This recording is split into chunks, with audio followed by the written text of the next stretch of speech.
नहीं तुम्हारा ये प्रश्न बहुत ही अच्छा था, मुझे भी बहुत अच्छा लगा कि इतने वर्षों में मुझसे किसी ने भी नहीं पूछा था इस बात को, और लोग सुनने का बहुत गलत प्रयोग कर रहे हैं कि वो स्थान विशेष के अभाव में, काल विशेष के अभाव में अब कह रहे हैं कि मन शून्य हो गया, इंद्रियां शून्य हो गई, चित्त शून्य हो गया, हाँ विचार शून्य हो गया, सब शून्य हो गया, तो फिर आपको परमात्मा का कैसे आप वर्णन कर रहे हैं? बात सही है, लेकिन शून्य नहीं होता है। शून्य जैसा होता है, और जैसा का मतलब है कि उसका जो नॉर्मल फंक्शन था उस फंक्शन को छोड़ करके उसका एसोसिएशन अब जो है, उसका लगाव और उसका संबंध अब उसके गहरे जो था, उससे सूक्ष्म था, उससे हो गया। हाँ, उस इस तरह से उसका जो है रूपांतरण होता चला जाता है, उसकी प्राण शक्ति इस तरह से जुड़ती जाती है। जो हमारी इंद्रियां हैं वो जुट जाएंगी मन से, मन बुद्धि से, बुद्धि विवेक से, विवेक जो है प्रज्ञा से, और प्रज्ञा जो है वो आत्मा से, आत्मा परमात्मा से। इस क्रम में ये जुड़ती चली जाती हैं और इनका संपर्क सीधा अंदरूनी होता है, अंतर्मुखी हो जाता है। आत्मा को परमात्मा मान बैठते हैं ना, इसलिए उसको, और फिर उधर से जब वापस आते हैं तो उसी क्रम में आ जाते हैं, हालांकि उसका परसेंटेज कटता हुआ आता है। यहाँ जो महाराज जी ने कहा नहीं, लोग मान लेते हैं कि आत्मा ही परमात्मा है। आत्मा का जो इन्होंने महाराज जी ने डिफाइन किया कि नहीं, इसका प्रश्न दूसरा था। इसका प्रश्न कि भाई बोध कैसे हो जाता है। इसका कहना था कि जब शून्य हो गया तो बोध कैसे हुआ, फिर कैसे हम वर्णन कर रहे हैं। मैंने आपके बारे में एग्जाम्पल कैसे पूछा कि जब हम सो गए सब शून्य हो गए तो मैं आपको नहीं देखा, तो आपके बारे में वर्णन कैसे? हाँ, ये हमारा कहने का मतलब है, एग्जाम्पल इसी ले दिया। लेकिन यही बात थी कि वो शून्य नहीं होता है, बस उसका जो नॉर्मल फंक्शन है, नॉर्मल फंक्शन वो अभी नहीं रह जाता है, एसोसिएट कर जाता है उसके साथ। इसीलिए भी मैंने तुमको ये उदाहरण दिया कि हम लोग सोते हैं तो कान सामान्य फंक्शन छोड़ देता है, लेकिन कान की क्षमता ख़त्म नहीं हो जाती है, और वो बहुत ज़ोर से जब आवाज़ होगी तो फिर जग जाते हैं, क्योंकि कान सुनता है। ये बात नहीं कि नहीं सुनता है, लेकिन सामान्य रूप से नहीं सुनता है। लेकिन कितने लोग को शोर होता है नहीं सुनते। हाँ, लेकिन इतने नहीं सुनेंगे, जब विस्फोट होगा ना तो सुन जाएंगे। उनकी क्षमता एक अलग होगी, हाँ, कि वो कुछ ज़्यादा ही आवाज़ उनको चाहिए होगा। तीन बजाने से नहीं सुनेंगे, लेकिन विस्फोट हो जाएगा बम का तो सुन जाएंगे। जब छत गिर जाएगा ऊपर धड़ाम से तो तब उठेंगे। तो वो उनकी अभी बहुत गहरी नींद मान लो है उस तरह की, तो बात अलग है, लेकिन उठेंगे ज़रूर। वो कितना फ्रीक्वेंसी, कितना डेसिबल साउंड होगा तब उठेंगे, वो बात अलग होगी। कोई डीजे बजाने से उठेगा कि कोई थोड़ी सी आवाज़ में उठ जाएगा। मैं सो रहा हूँ, एक साधारण सी लाइट अगर जल जाएगी तो बहुत साधारण सी लाइट, तो मैं उठ जाऊँगा तुरंत, क्योंकि मेरी आँख जो है इसमें बहुत सेंसिटिव है रोशनी के प्रति। तो ये जो है, ये सोते हुए भी हम लोग की आँखें, कान, ये सब जगे रहते हैं, लेकिन इसी अर्थ में जगे रहते हैं कि वो शून्य नहीं होते हैं। उनका एसोसिएशन हो जाता है, मन के साथ हो जाता है, उनका जुड़ा हो जाता है, गाना लिखना है और इसी तरह से लगातार चला जाता है। गाना लिखेंगे ना, गाना लिखेंगे तो गाइएगा भी इसी को आप, क्योंकि आप उसको अंदर से गा सकते हैं। जब तक आप उस भाव में नहीं रहेंगे गा भी नहीं पाएंगे। किसी को आध्यात्मिक चीज़ तो हमको भाई चाहिए। फिर वहाँ से उधर से होते हुए फिर वापस आ गए। अब इसमें तुम अपना कल्पना कर लो भाई, गाना का जैसे भी तुमको गाना बनाना है, कर लेंगे, आँख पे भी करेंगे, कान पे भी करेंगे। उपनिषद में बहुत अच्छा शब्द का प्रयोग किया गया। उपनिषद में शून्य नहीं बताया गया, सदैव बताया गया लीन हो जाता है। ये लीन होते चले जाते हैं। इसी तरह से जब प्रलय होता है और महाप्रलय होता है, इसका नाम सुने होगे, तो प्रलय में ऐसा जीरो थोड़ी हो जाता है, वो उसमें लीन हो जाता है। आदमी कहता है तो सत्य कही, तो सत्य को सत्य की तरह कही ना, 50 तरह से क्यों कह दिए। कोई शून्य कह दिया, कोई लीन कह दिया, कोई कहता है ऊर्ध्व और में चले गए। ये सब क्या भाषा है? हमको ये क्या डिक्शनरी में 50 रुपये कहीं भाषा में 500 भाषा में लिखे हैं झूठ सब। अरे एक सत्य तो सत्य लिखिए ना। जब मैं दिलदार नगर पहुंच गया तो अपना लिखा कि हाँ इस तरह जाइए दिलदार नगर पहुंच गया। इस पर हमको बहस करने का हो गया ना कि जब ये कहीं सत्य है, परमात्मा एक ही और सत्य है, परमात्मा एक ही और सत्य है, असत्य तो है नहीं। तो सत्य के बारे में एक ही चीज़ लिखना है और लोग लिख दे रहे, कोई अर्धूर्ध में कहकर आगे चले जा रहे हैं, कोई समाधि अवस्था में चले जा रहे हैं, कोई लीन अवस्था बता दे रहा है, कोई शून्य अवस्था बता दे रहा है। बहुत कंफ्यूज हो जा रहा है उनको ना। कंफ्यूज होने के पीछे जो कारण है उसका ये है, कारण है जबकि सत्य एक ही है। कारण क्या है मैं बताता हूँ। मुख्य कारण भाषा क्या वैज्ञानिक भाषा है या साहित्यिक है। साहित्य में कई कई अर्थ निकलते हैं, एक शब्द के कई अर्थ निकल जाते हैं, कई संदर्भ में हो जाते हैं, लेकिन विज्ञान में इसकी जगह नहीं दी जाती है। विज्ञान में क्या है कि जो कहा जा रहा है आपको वही समझना है, वही आप समझेंगे भी, इसी अर्थ में वहाँ पर भाषा का निर्माण हुआ है। साइंस का जो लैंग्वेज है वो बाल भर भी आपको जगह नहीं देता कि आप कोई दूसरा अर्थ लगा लें, कोई दूसरी मीनिंग लगा लें, लेकिन साहित्य आपको पूरी आज़ादी देता है कि आप कई तरह के अर्थ उसके लगा सकते हैं। तो एक कारण यह है कि जितने भी धर्म के उपदेश दिए गए ये साहित्यिक लैंग्वेज में दिए गए अधिकतर।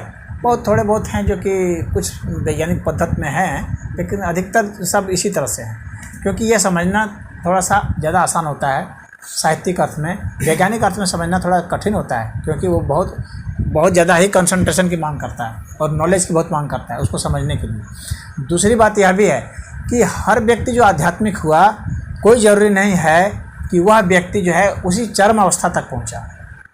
जैसे कि कोई सागर का नाम सुना हो, कोई सागर को दूर से देखा हो दूरबीन से, कोई नज़दीक जाके देखा हो, कोई छू करके देखा हो, कोई उसमें उतर के देखा हो, कोई उसमें डूब कर देखा हो और कोई उसमें लीन हो गया हो, वही सागर हो गया हो।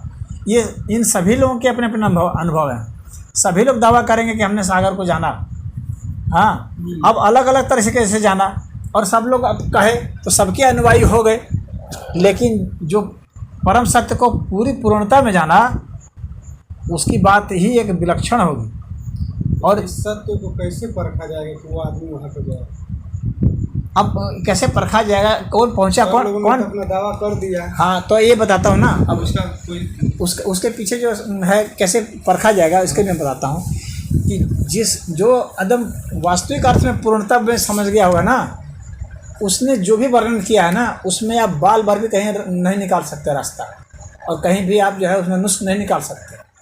और बाकी में जितने भी संप्रदाय हुए हैं वे जो भी वर्णन किए हैं उसमें अगर जो पूर्णता की अवस्था को पहुंचा हुआ व्यक्ति होगा या उस तो वो तुरंत ही उसमें गलती बता देगा कि यहाँ पर ये गलती है या कमी है, वो उस कमी को गिना देगा।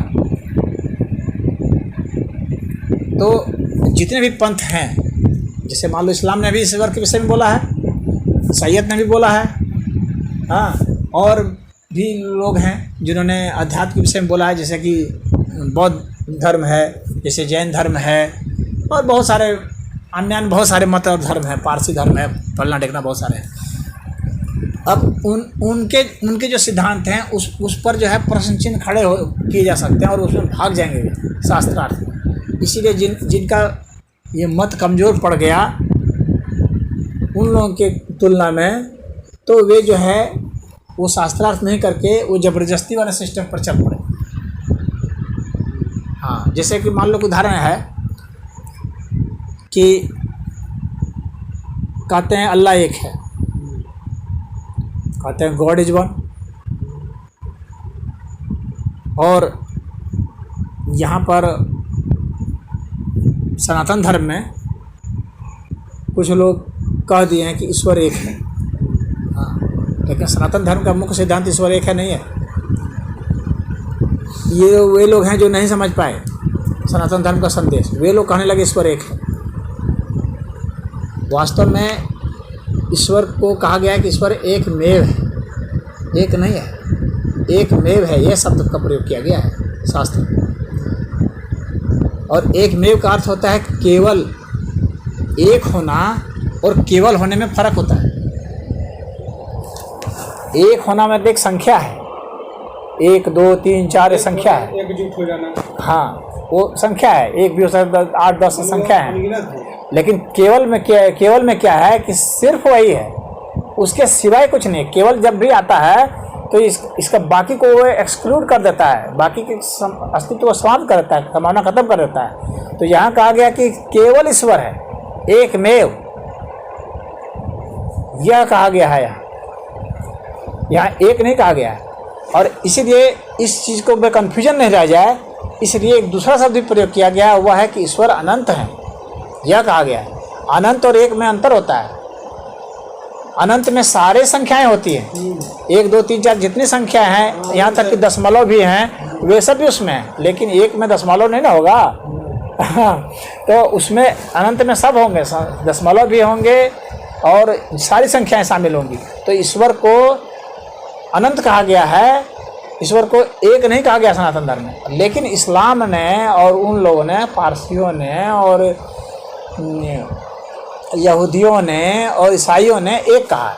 अब उनके सामने एक प्रश्न जब उनसे बात होती है, जैसे पूछ रहे थे ना कैसे पता चलेगा, तो उनसे जब पूछा जाता है कि चलो ठीक है, तुम कहते हो कि ईश्वर एक है, तुम यह भी कहते हो कि फिर तुम ये बताओ कि ईश्वर तुम्हारा सर्वशक्तिमान है कि नहीं, तो कहेंगे कि सर्वशक्तिमान, कहेंगे ना।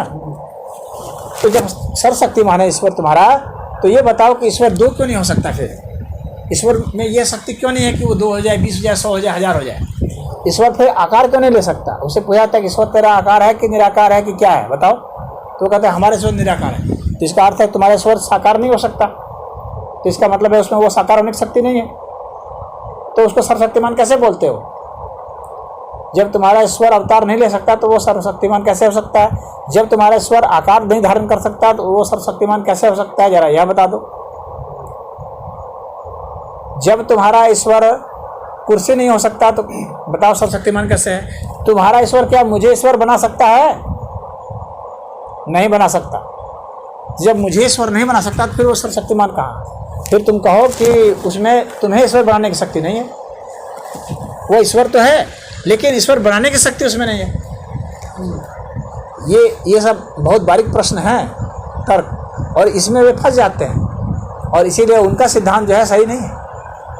लेकिन इन्हीं सारे प्रश्नों का उत्तर जो है सनातन धर्म बिल्कुल देता है, जो कि मानता है कि ईश्वर अनंत है और ईश्वर पूर्ण है। वो कहता है नहीं, आप भी ईश्वर बन सकते हैं, ईश्वर आप हैं। शिव को बोला जाता है। हाँ, तो इसीलिए यहाँ पर कहा गया है कि गीता में एक भगवान कृष्ण ने कहा है, वासुदेव सर्वमिति स महात्मा सुदुर्लभ। हाँ, यहाँ सिर्फ वासुदेव है, वासुदेव के सिवा कुछ नहीं है, और यह जानने वाला महात्मा दुर्लभ। यानी यह भी वासुदेव है, यह भी वासुदेव है, सब वासुदेव है, वासुदेव के सिवा कुछ है ही नहीं। ये अलग बात है कि ये गिलास वासुदेव है, ये थाली वासुदेव है, ये लोटा वासुदेव, इसका नाम हम रख दें, लेकिन है वासुदेव ही। तो जो साकार है, जो प्रकृति दिखती है, यह भी ईश्वर है। इसीलिए मैंने कहा कि हम लोग आँख से भी ईश्वर को ही देखते हैं, लेकिन हम लोग इसको ईश्वर पूर्णता में नहीं मानते, क्योंकि हम इसके निराकार को नहीं देख पा रहे, निराकार को नहीं महसूस कर पा रहे, निराकार को नहीं फील कर पाते, इसलिए हम इसको कहते हैं प्रकृति का नाम दिया। यानी ईश्वर का ही स्वरूप, वह जो हमें दिखता है, उसको हम प्रकृति कहते हैं। हम देखते हैं ईश्वर को ही, और हम जिन चीज़ से देख रहे हैं आँख से ना, यह भी ईश्वर है। यानी ईश्वर ही ईश्वर को देख रहा है। ईश्वर के सिवाय जब कुछ है ही नहीं तो कोई कैसे देखेगा? इस चीज़ को जब व्यक्ति महसूस करता है तो वही पूर्ण ज्ञानी होता है, और उसके सिद्धांत में कहीं दोष नहीं होता है। और यहाँ का जो ईश्वर है वो कहता है अनंत है, यानी मैं सभी रूपों में हूँ, कोई ऐसा रूप नहीं है, इसलिए यहाँ विश्व रूप कहा गया है। विश्व रूप का मतलब, विश्व का मतलब सभी रूपों में हूँ, कोई ऐसा रूप नहीं है जो कि मैं नहीं हूँ। तभी ऐसा ही जब होगा तभी वह ईश्वर पूर्ण होगा, वही ईश्वर सर्वशक्तिमान होगा। वह ईश्वर एक साथ ही जीता भी है और मरता भी है, और जीने और मरने से परे भी है। वो एक ही साथ अवतार भी लेता है और अवतार से परे भी है, तो वह पूर्ण होता है। ईश्वर मतलब अनंत है। ईश्वर की अगर वास्तव में परिभाषा दी जाए तो ईश्वर को कैसे समझना पड़ेगा? एक पहली चीज़, ईश्वर अनंत है, एक चीज़ जो कि सबसे ऊपर, इससे ऊपर कोई वाक्य नहीं है, कोई शब्द नहीं है। ईश्वर अनंत है एक। दूसरा, ईश्वर सब है, यानी ईश्वर के सिवा कुछ नहीं। सब चीज जो आंखों से देख रहे जो कुछ है सब ईश्वर ही है, ईश्वर के सिवा कुछ नहीं है। ईश्वर अनंत है और जो कुछ भी है सब ईश्वर है। बस ये जो दो सिद्धांत हैं, यही जो सिद्धांत हैं अल्टीमेट है। ये दोनों सिद्धांत अलग अलग नहीं हैं, एक ही को अलग अलग संदर्भ में कहने का तरीका हुआ, लेकिन फिर भी अलग करके बताना पड़ रहा है। तो यह यहाँ पर मतलब है कि ईश्वर के सिवाय कुछ नहीं है और ईश्वर अनंत है। अगर ये दो चीज़ कोई जानता है, किसी के दिमाग में बैठ गया है, तो ये समझ लो कि उसने ज्ञान की चरम सीमा को छू दिया है जानकारी में। इससे ऊंची जानकारी संभव ही नहीं है, और इससे जितने भी नीचे की जानकारी है वे सब कहीं ना कहीं खंडित हो जाएंगे। नहीं हो सकता किसी भी चीज से। अब उनके जो इससे भिन्न, जो इसके नीचे की बातें करते हैं, उनके तर्क वास्तव में नहीं है। इसका मतलब माना जाएगा कि उन्होंने वास्तव में ईश्वर की जो पूर्णता है उसका साक्षात्कार नहीं किया है। उनको वास्तव में पूर्ण सत्य का बोध नहीं, सत्य का बोध है, पूर्ण सत्य का बोध नहीं। इसीलिए सत्य को माना गया ना, एक व्यावहारिक सत्य, एक सत्य हो गया, व्यावहारिक सत्य हो गया और पूर्ण सत्य हो गया। तो व्यावहारिक सत्य जो है इसको सापेक्षिक सत्य भी कहते हैं, वह एक अलग है और पूर्ण सत्य अलग है। तो यहाँ पर जो पूर्ण सत्य की बात हो, वे पूर्ण सत्य की बात नहीं करते। सत्य की बात तो खैर सब लोग करते हैं, सत्य तो है, ठीक है, मानते हैं, लेकिन वो कौन सा सत्य है? सापेक्षिक सत्य है, निरपेक्ष सत्य नहीं है। जो निरपेक्ष सत्य है वही सबसे ऊंचा सत्य है। कम्युनिस्ट अभी बोलते हैं, वो भी सत्य बोलते हैं, सापेक्षिक सत्य बोलते हैं। सापेक्षिक सत्य बोला जा सकता है, लेकिन निरपेक्ष सत्य वो सबसे ऊंचा है, क्योंकि उसमें सब सापेक्षिक सत्य भी